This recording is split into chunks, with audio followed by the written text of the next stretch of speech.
Selamat pagi dan salam sejahtera bagi kita semua. Berjumpa lagi dengan saya dan dalam kesempatan ini kita akan diskusikan tentang konsep-konsep dasar dalam statistika. Baik, sebelumnya kita coba cermati tentang pemahaman statistik dan statistika. Statistika diartikan sebagai teknik untuk mengumpulkan data, menganalisis data, dan mengambil kesimpulan dari hasil analisis tersebut.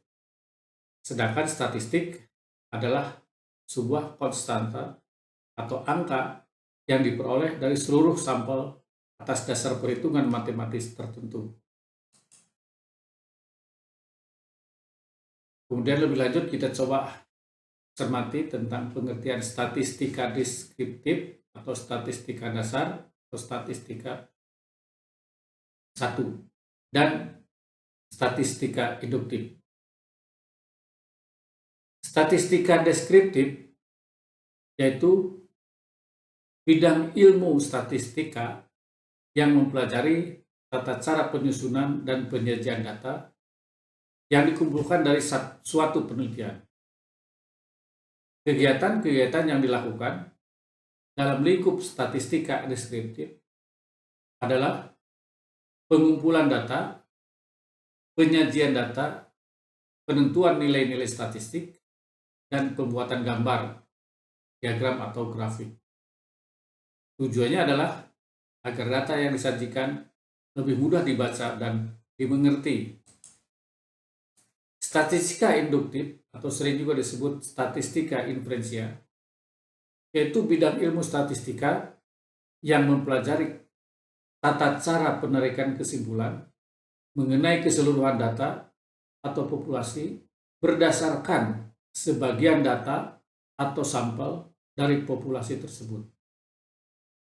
Terdapat beberapa kegiatan selain yang telah disebutkan dalam statistika deskriptif, yaitu penentuan alat uji statistik yang tepat, analisis data, dan pengambilan keputusan. Tujuan dari statistika induktif adalah untuk menarik kesimpulan, misalnya tentang ada tidaknya hubungan atau pengaruh dari suatu variabel terhadap variabel lainnya. Dengan demikian, statistika induktif memfokuskan kajiannya pada masalah analisis dan interpretasi data untuk menarik kesimpulan. Data dan data statistik. Data merupakan fakta yang dapat dipercaya kebenarannya. Arti kata data yang mencakup 3 hal, yaitu pertama, hasil-hasil penelitian yang darinya ditarik inferensial. Biasanya hasil-hasil numerikal, misalnya skor tes, nilai rata-rata, persentase, dan koefisien korelasi. Yang kedua adalah hasil-hasil analisis matematis dan statistikal. Yang ketiga adalah artikel koran, majalah, bahan-bahan biografi, catatan harian, serta bahan-bahan verbal pada umumnya. Jenis data dapat dibedakan, yaitu data intern dan data ekstern. Yang kedua adalah data primer dan data sekunder. Data primer itu data yang peroleh langsung dari sumbernya atau dalam hal ini dari responden, sedangkan sekunder adalah data yang diambil atau diperoleh dari pihak ketiga. Kemudian data kuantitatif dalam bentuk jumlah, misalnya jumlah mahasiswa yang hadir hari ini adalah 30 orang. Dan data kualitatif adalah dalam bentuk bukan kuantitatif, tapi data kualitatif itu misalnya suatu contoh rasa senang, rasa sedih, rasa kecewa. Itu merupakan data-data kualitatif dan itu bisa ditransformasikan ke dalam bentuk data kuantitatif untuk keperluan olah data, misalnya menggunakan SPSS. Kemudian data diskrit dan data kontinu. Data diskrit diperoleh dengan cara menghitung, Misalnya jumlah mahasiswa yang hadir adalah 32 orang, seperti tadi saya katakan. Dan data kontinu itu adalah data yang diperoleh dengan cara mengukur.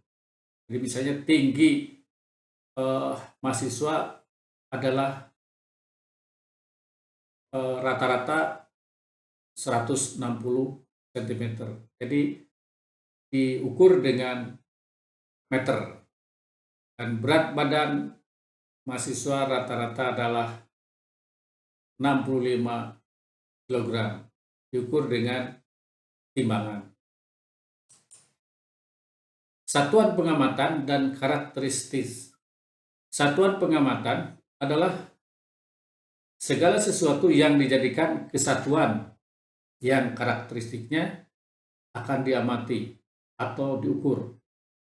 Sedangkan karakteristik adalah ciri yang dimiliki oleh satuan pengamatan tertentu yang bisa membedakan dengan satuan pengamatan lainnya. Contohnya ini, satuan pengamatan orang, karakteristiknya bisa tinggi badan, bisa jenis kelamin, bisa pekerjaan. Hasil pengamatan atau pengukurannya, tinggi badan misalnya menghasilkan 155 cm, 148 cm, 160 cm. Sedangkan jenis kelamin bisa menghasilkan pengukuran laki-laki, perempuan. Pekerjaan misalnya PNS, ABRI.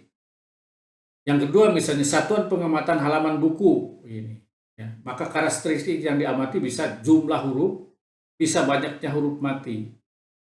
Hasil pengukuran misalnya ini, jumlahnya huruf mati adalah 22, bisa 22, 33, 45, 65.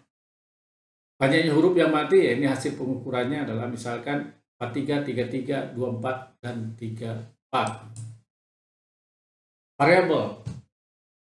Variabel adalah satu karakteristik yang bisa memberikan sekurang-kurangnya dua klasifikasi yang berbeda. Atau pemahaman kedua, karakteristik yang mungkin bisa memberikan sekurang-kurangnya dua hasil pengukuran atau perhitungan yang berbeda. Macam-macam variabel, yaitu pertama, variabel kualitatif atribut, yaitu variabel yang hasil pengukurannya dinyatakan dalam klasifikasi dan diperoleh dari hasil pengamatan. Misalnya, jenis kelamin, bisa laki-laki, bisa perempuan. Pekerjaan, tadi seperti dikatakan PNS, ABRI. Agama, misalkan Islam, Kristen, Hindu, Buddha. Nah, variabel kualitatif dapat dibagi menjadi variabel kualitatif yang dikotomus, yaitu variabel kualitatif yang dapat diklasifikasikan dalam dua klasifikasi dan tidak menunjukkan urutan. Contohnya misalnya jenis kelamin. Variabel kualitatif polikotomus, yaitu variabel kualitatif yang dapat dikategorikan ke dalam banyak klasifikasi dan tidak menunjukkan urutan. Contohnya agama, jenis pekerjaan, dan sebagainya. Variabel kualitatif ordinal, yaitu variabel kualitatif yang diklasifikasikan atau klasifikasinya menunjukkan urutan. Contohnya misalnya tingkat pendidikan. Tingkat pendidikan bisa SD, SMA, SMP, SMA, perguruan tinggi. Status sosial, jadi tinggi, menengah, rendah atau bawah gitu ya. Dari pembagian tersebut dapat dikatakan bahwa terdapat variabel kualitatif tanpa peringkat seperti etnik, ada suku Sunda, suku Jawa, suku Batak begitu.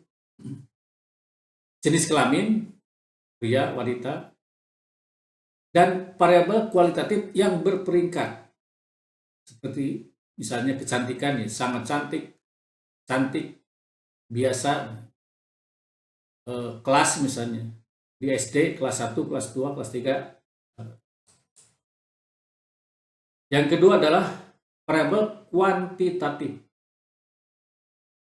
Variabel kuantitatif adalah variabel yang hasil pengukurannya dinyatakan dalam bentuk bilangan.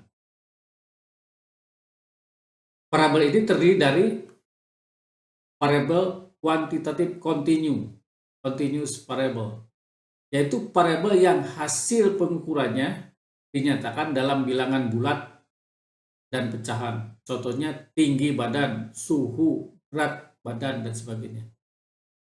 Yang kedua adalah variabel kuantitatif discrete, yaitu variabel yang hasil pengukurannya dinyatakan dalam bentuk bilangan bulat. Contohnya jumlah pohon, jumlah orang. Selain kategorisasi variabel di atas, terdapat pula pembagian variabel dilihat dari fungsinya, yaitu pertama, variabel bebas, independent variable, yaitu variabel yang fungsinya menerangkan variabel yang lain. Variabel ini disebut juga dengan variabel pengaruh. Variabel tergantung atau dependent variable, variabel yang keadaannya dijelaskan oleh variabel yang lain.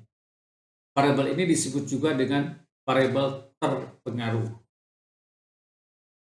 Variabel penekan, suppressor variable, yaitu variabel kontrol yang menekan hubungan antara variabel bebas dan variabel tergantung, sehingga hubungan kedua variabel tersebut menjadi tidak nampak atau negatif. Ya.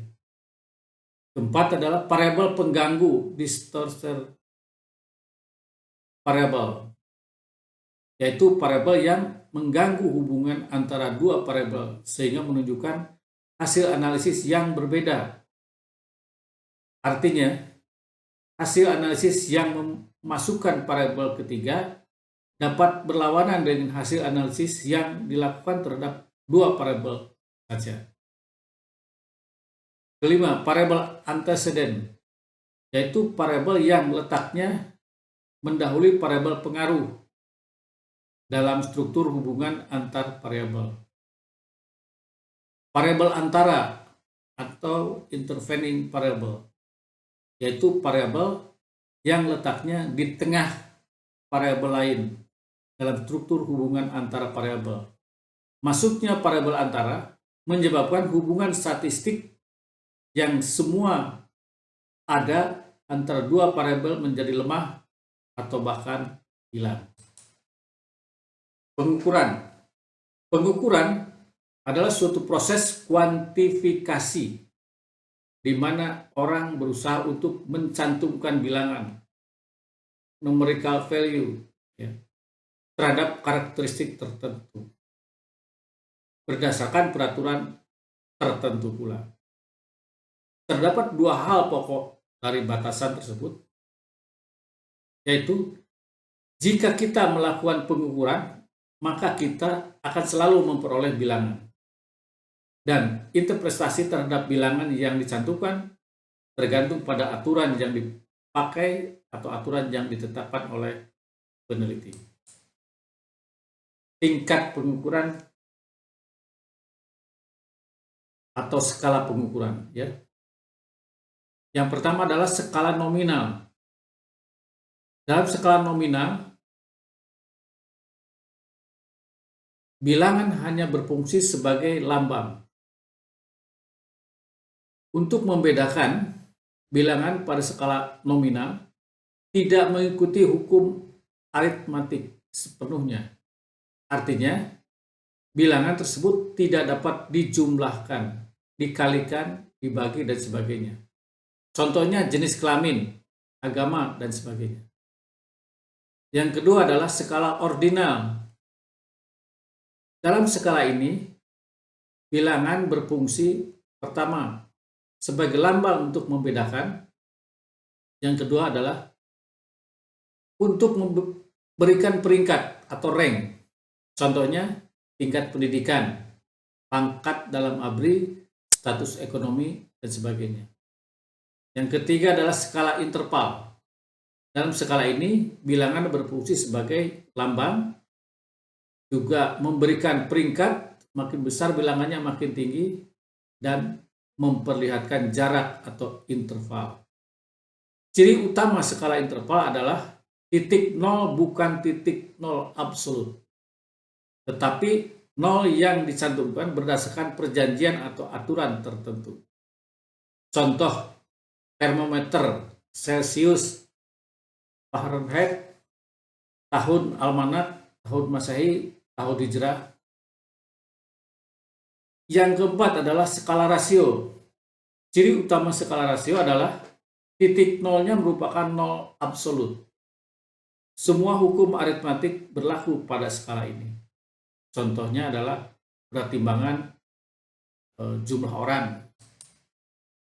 Pengukuran statistik. Sebuah pengukuran dikatakan sebagai pengukuran statistis apabila pengukuran tersebut memenuhi salah satu syarat sebagai berikut. Pertama, pengukuran dilakukan berulang-ulang terhadap sebuah satuan pengamatan tertentu mengenai satu atau beberapa variabel. Contohnya, orang sakit di rumah sakit diukur suhu badannya, tekanan darahnya pada beberapa jam secara bertahap. Yang kedua adalah pengukuran dilakukan sekali terhadap beberapa satuan pengamatan. Yang ketiga, pengukuran dilakukan beberapa kali terhadap beberapa satuan pengamatan mengenai satu atau beberapa variabel. Data statistik adalah kumpulan data hasil pengukuran statistik yang memperlihatkan gejala tertentu dari variabel yang diamati atau yang diukur. Data statistik adalah biasanya sudah disusun secara sistematis dalam tabel atau grafik. Populasi dan ukuran populasi. Populasi adalah keseluruhan objek atau item yang dibatasi oleh kriteria tertentu. Contohnya, keseluruhan orang yang berumur 10 tahun ke atas, semua orang yang bekerja sebagai pemulung, semua orang pedagang kaki lima, dan sebagainya. Sampling dan sampel dan ukuran sampel. Sampling adalah proses memilih sebagian dari anggota populasi. Contoh, memilih 200 orang pemulung secara random sederhana. Sampel adalah kumpulan sebagian anggota populasi yang terbentuk karena sampling. Contohnya, diambil 5.000 orang yang berusia di atas 10 tahun untuk mengetahui kemampuan membaca dan menulis. Angka 5.000 orang adalah bagian dari populasi yang berusia di atas 10 tahun. Dan inilah yang disebut dengan sampel. Banyaknya anggota yang ada dalam sebuah populasi disebut ukuran populasi dan dilambangkan dengan M besar. Sedangkan banyaknya anggota yang ada dalam sebuah sampel disebut ukuran sampel dan dilambangkan dengan N kecil. Parameter dan statistik. Parameter adalah sebuah konstanta atau bilangan yang diperoleh dari atas dasar perhitungan matematis tertentu. Statistik adalah sebuah konstanta atau bilangan yang diperoleh dari seluruh sampel atas dasar perhitungan matematis tertentu. Metode dan ukuran statistik. Suatu metode yang memperoleh tentang bagaimana cara mengumpulkan data, bagaimana cara meringkas, mengolah, dan menyajikan data, bagaimana cara menganalisis data sehingga timbul strategi tertentu, dan bagaimana cara mengambil kesimpulan dari hasil analisis data dan menyarankan pengambilan keputusan berdasarkan strategi itu. Kemudian kedua adalah seorang peneliti atas dasar sebuah sampel berukuran N 100 menghitung variabel X, pendapatan per bulan dalam rupiah. Hasil pengukuran dinyatakan sebagai X1, X2, X3 sampai ke X100. Yang berikutnya adalah pada saat peneliti itu ingin memberikan kesimpulan mengenai keadaan pendapatan per bulan, dia tidak bisa menyebut data atau hasil pengamatan satu persatu, seperti peneliti membutuhkan sebuah bilangan yang diperkirakan dapat mewakili nilai-nilai pendapatan dari ke 100 orang tersebut. Karena bilangan itu diperoleh melalui perhitungan tertentu dari sekumpulan data statistik, maka bilangan tersebut disebut ukuran statistik. Jadi, ukuran statistik adalah ukuran yang memberikan gambaran deskripsi tentang kumpulan data. Terima kasih atas atensinya. Saya kira cukup sekian dulu. Sampai jumpa dalam kesempatan yang akan datang. Dan saya akhiri dengan ucapan billahi taufiq wal hidayah. Wassalamualaikum warahmatullahi wabarakatuh.